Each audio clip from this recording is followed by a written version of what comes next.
Good morning, Wildcats. I'm Andrew Pfeiffer. And I'm Madeline Anderson. And this is the MWHS Wildcat News. To start off the week, we would like to extend our gratitude to those who have served in the U.S. military and are currently working at Millard West. We'd like to give a special thanks to Sue Salega, Sach Nong, and William Taylor. Thank you for your service and dedication to our country. On this week's edition of the Wildcat News, 16 students seal their futures and commit to their sports with a letter of intent signing. An in-depth look on the harrowing story of Xander Hay. The unique adventures of thrift shopping. And a wing review from restaurants across Omaha. From Kearney to Sioux Falls to the U.S. Military Academy, Millard West athletes commit to their sport and their future education. With only 6 months until graduation, these students have locked in their post-secondary goals. Amy and Jack come to us with a closer look at an important day. With fall sports wrapping up comes letter of intent signing for all the spring and winter sport athletes. This year, on November 8th, a total of 16 Wildcats committed to colleges all over the United States. This is the biggest group that our athletic director has ever experienced. You know, it's a sense of pride for our school and our community. You know, our kids work really, really hard every year, and this was a very talented class of kids that we're fortunate enough to be able to sign. For the athletes, making their decision on which college is tough. The biggest factor is whether they want to stay close to home or venture out.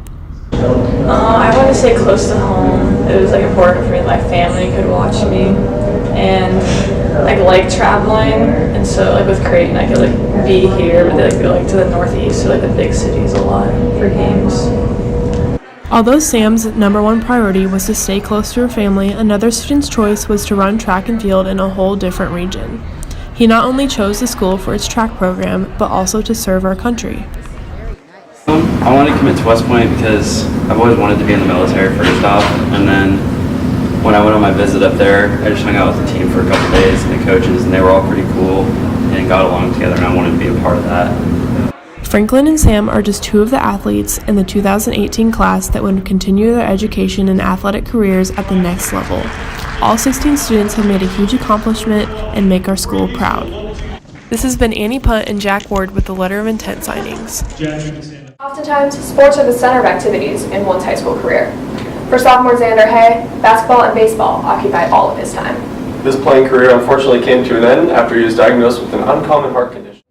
Sophomore Xander Hay has a rare heart condition called hypertrophic cardiomyopathy, which keeps him out of various sports such as basketball and other physical activities. I was devastated because I can't play basketball anymore, and I've been playing that since I was like 4. Hay found out about his heart condition at a physical 2 years ago, but was not pulled out of sports until this year. My friends have just kept me going, and my parents have helped me every step of the way and just supported me. I've known Xander since about 6th grade, right at the beginning of middle school. We hang out a lot, play some Monopoly every once in a while. He's in my fantasy football league. Pretty good friends with him. I can't run, I can't lift weights, and I can't play basketball, but I can still play baseball. Hypertrophic cardiomyopathy is a disease in which the heart muscle becomes abnormally thick. The thickened heart muscle can make it harder for the heart to pump blood, which is the reason why Xander can't play basketball. I've just been focusing more on school and baseball. It was pretty sad because I know how hard Xander works and the work he puts in and outside of practice. He shoots around a lot in his driveway. Just really sad. Xander has high hopes that in the near future a doctor will clear him and he'll be able to play basketball again. Until then, he'll be putting a lot of effort into baseball for the Millard West Wildcats. Thrift shopping is a cheap and easy way to find trendy and vintage clothing. Some love it, some hate it, but no one can deny that it's a fun thing to do. Hillary and Isabel took a trip to Goodwill to see what they could find. When I go to Goodwill, I'm there for a couple hours, and that's just because I have to get through the entire store because I don't want to miss anything, so I'm not just going to go there and just look at the pants. I have to look at everything. Yeah. There has been a major rise in the thrift shopping world, all encouraged by previous eras.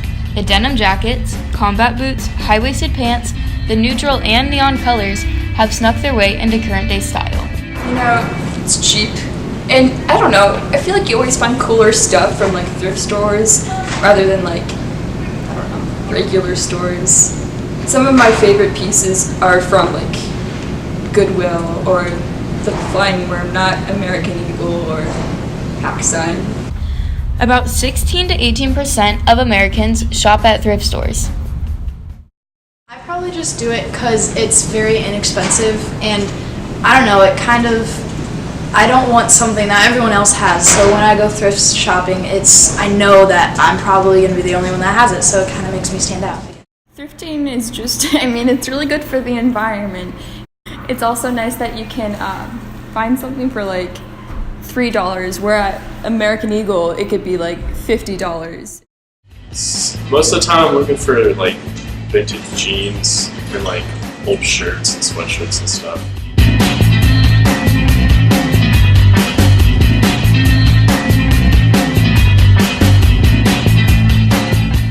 You gotta have like an eye for it, and the longer you do it, you get a better eye and you can find better stuff. Fashion, while ever-changing, has begun a 90s revival no one can deny. And while big manufacturers have finally started to catch on, thrift stores are the ones that are thriving off this revival. Hot wings are a staple of American cuisine, especially during college football season. This week, Jaden and I took a trip to the top grills in Omaha to try their specialty wings. Here's a look at some of the best and the worst across the metro.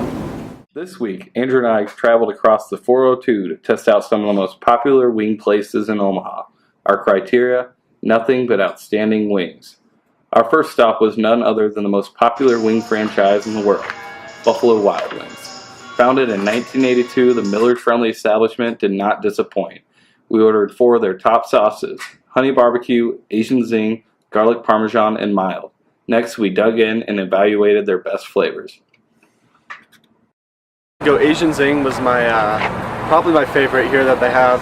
Parmesan garlic came in second, honey barbecue, and then mild. So yeah, I really like that Asian zing. You could definitely feel the flavor, definitely spicy, but you could still taste the chicken. It was very good. I enjoyed my experience. I gotta go with honey barbecue first. You know how you said with Asian zing, it had like the flavor. But for me, honey barbecue, I love barbecue flavor, but my problem with regular barbecue is it's like too much, but I can actually taste the chicken. Then I'd go probably second would be Parmesan garlic. I really like how it's just creamy, but also, taste the chicken, garlic and taste. Third would be mild. You can't go wrong with buffalo wings anywhere you go. And then fourth, Asian zing. It was still really good. It's just not something I normally order. Next, we hopped in my 2006 Jeep Liberty and made our way to our second restaurant on our 3-wing adventure, Buffalo Wings and Rings. The waitress suggested 2 of their top flavors, the garlic Q and the classic buffalo. Garlic Q is a mixture between barbecue and Parmesan garlic. The wings, although gargantuan in size, did not live up to our expectations. Yeah, I like Buffalo Wild Wings better. I wasn't a huge fan of the garlic Q. It was just a little sweet for my personal taste. The buffalo was a lot better.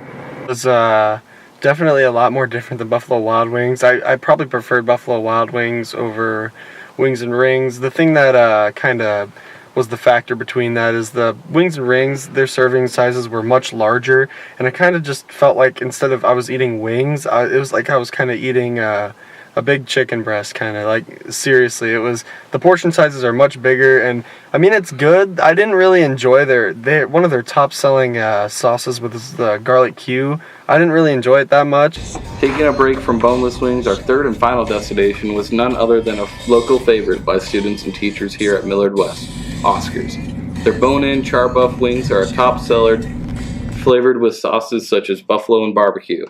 The new challenge of eating around the bone did not stop us wing lovers from enjoying quality chicken. I liked it. I mean, of the wings, they didn't have boneless, which we tried at the last 2 places, but I mean, their char buffed are pretty famous. And I mean, they're famous for good reason. I mean, the buffalo is really good. I think that's their most popular sauce, but I like their barbecue as well. I really enjoyed Oscar's. I definitely understand why it's famous for their char buff wings. I really thought that was probably their best wing, honestly, and the buffalo flavored definitely got me, and the barbecue was good too. Their char buff buffalo and their barbecue were probably their best 2 flavors, and I was not disappointed. Full and satisfied, our wing adventure concluded.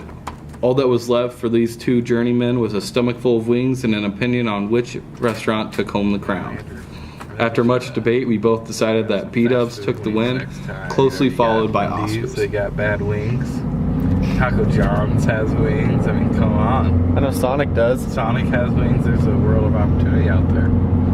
We hope you enjoyed our wing adventure and got a little taste of each of these restaurants. This has been Jaden Kober And Andrew Pfeiffer with the MWHS Wildcat News. This concludes this week's edition of the MWHS Wildcat News. Good luck to all the teams competing in the United Way Dodgeball Tournament. Thank you for donating. Be sure to check out the Catalyst online and give us a follow on Twitter at MWHS Catalyst for more news updates. I'm Andrew Pfeiffer. And I'm Madeline Anderson. Thanks for watching Wildcats and have a great, relaxing Thanksgiving break.